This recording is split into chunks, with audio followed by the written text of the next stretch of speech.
Good morning students, welcome once again. Students, आज भी हम अपने chapter 3 pair of linear equations in two variables को ही कंटिन्यू करेंगे आज के इस वीडियो में। आज का हमारा जो टॉपिक है वो है consistency and inconsistency of pair of linear equations. क्या मीन हुआ इसका? अ pair of linear equations which has a solution is called a consistent pair of linear equations. Means जब हमें एक पेयर दिया हुआ है लीनियर इक्वेशंस का और उसका कोई सॉल्यूशन हमारे पास निकल कर आ रहा है, तब हम उसे कहेंगे कि वो कंसिस्टेंट है। और अगर कोई सॉल्यूशन हमें नहीं मिल रहा, a pair of linear equations which has no solution, then it is called an inconsistent pair of linear equations. बच्चों, आपको ये तो पता है कि हमारे पास जनरल फॉर्म क्या है इक्वेशंस की, हमने कल भी डिस्कस किया था। वो है a1x plus b1y plus c1 equal to 0 and a2x plus b2y plus c2 equal to 0। जब हम अपनी लीनियर इक्वेशंस को ग्राफिकली रिप्रेजेंट करते हैं तो हमारे पास 3 पॉसिबिलिटीज़ आएंगी। देखिए, जैसा कि आपको अपने ग्राफ पिक्चर में दिख भी रहा होगा, हमारे पास अगर हम ग्राफ बनाते हैं या तो वो आएगा इंटरसेक्टिंग लाइंस, ठीक है, या वो आएगा कोइंसिडेंट लाइंस। कोइंसिडेंट लाइंस का क्या मतलब हुआ कि जो हमें दोनों इक्वेशंस दे रखी हैं, दोनों इक्वेशंस के लिए ग्राफ बिल्कुल एक एग्जैक्ट सेम लाइन रहेगी, दोनों के लिए जो सॉल्यूशन है, पॉइंट्स हैं, वो बिल्कुल सेम रहेंगे। और या फिर ग्राफ हमारे पास आता है पैरेलल लाइंस। ठीक है, ये तीनों पॉसिबिलिटीज़ होंगी हमारे पास, intersecting lines, coincident lines and parallel lines.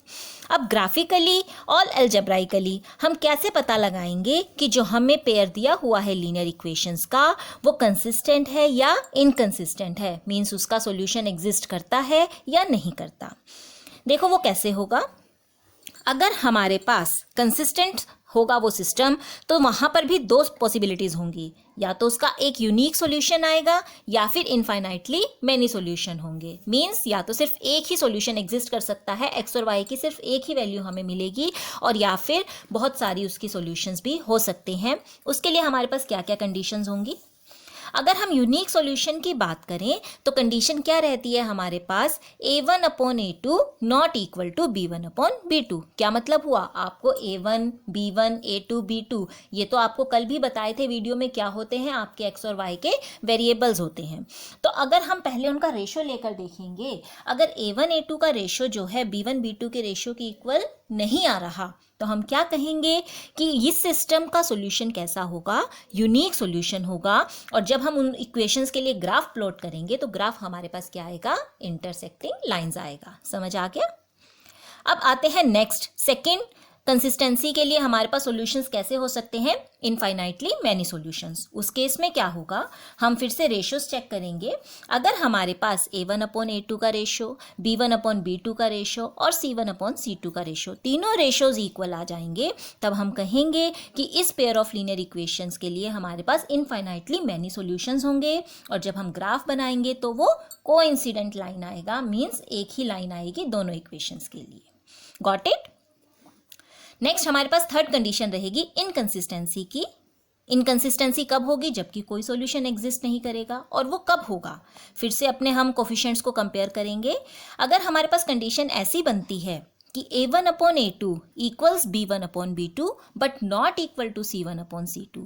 a1 a2 और b1 b2 का रेशो तो इक्वल है, पर वो c1 और c2 के रेशो के इक्वल नहीं है, तो उस केस में हम कहेंगे कि इस पेयर का कोई भी सॉल्यूशन एग्जिस्ट नहीं करेगा। और फिर ग्राफ कैसा आएगा हमारे पास? Parallel lines.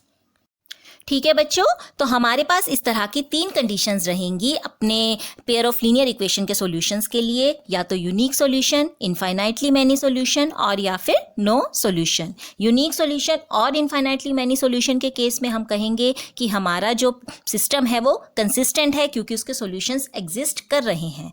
और जब वो नो सॉल्यूशन है तो वो कैसा कहलाएगा? इनकंसिस्टेंट कहलाएगा।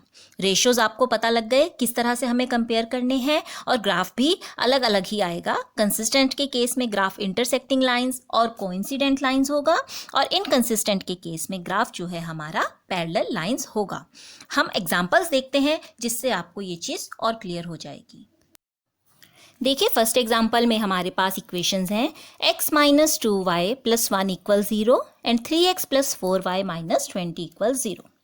कोफिशिएंट्स की बात करें तो पहली जगह पहली इक्वेशन में a1 क्या हुआ? x का जो हमारे पास कोफिशिएंट है 1, b1 जो y का है वो है -2, साइंस का आपको ध्यान रखना है, प्लस वाला प्लस में ही लेना है, माइनस वाला माइनस में। एंड c1 क्या है हमारे पास 1। उसी तरह से दूसरी इक्वेशन में x का कोफिशिएंट मीन्स a2 कितना है 3, b2 यानी y का कोफिशिएंट है 4 और c2 है हमारे पास -20। अब हम इनके रेशियोज लेकर देखते हैं। a1/a2 अगर हम ले तो क्या आ रहा है 1/3।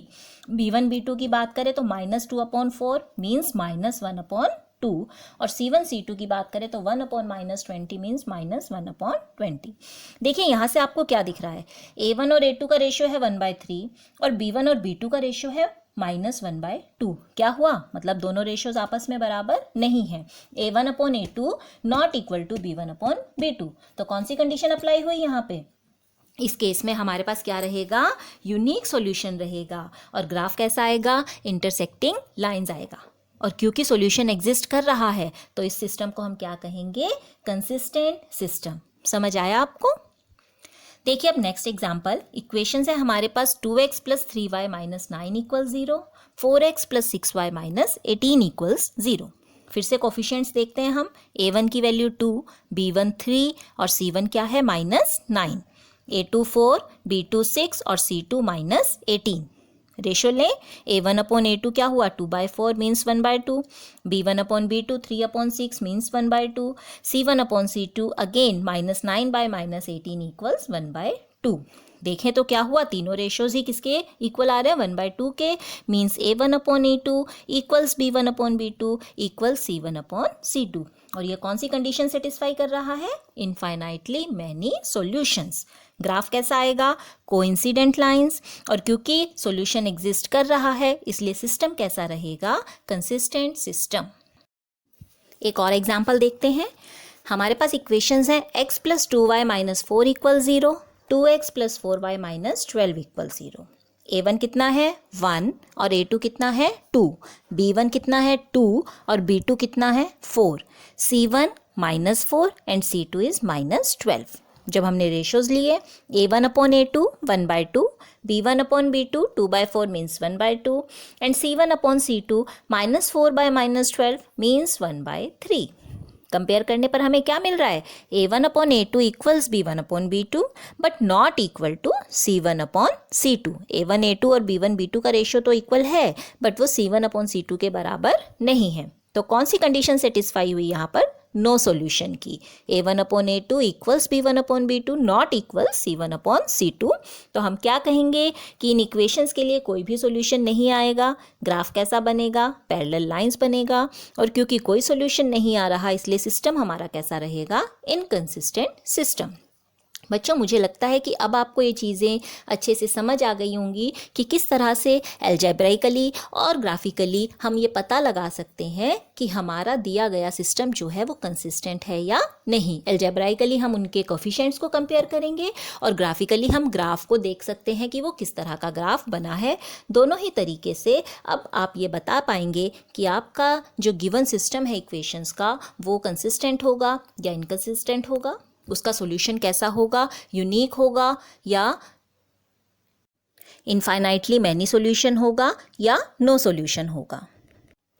डियर स्टूडेंट्स, आज का ये टॉपिक अब आपको क्लियर हो गया होगा, तो इसलिए वर्कशीट में जो आपको नीचे असाइनमेंट दिया हुआ है वो क्वेश्चंस आपको खुद से सॉल्व करने हैं। Thank you and have a nice day.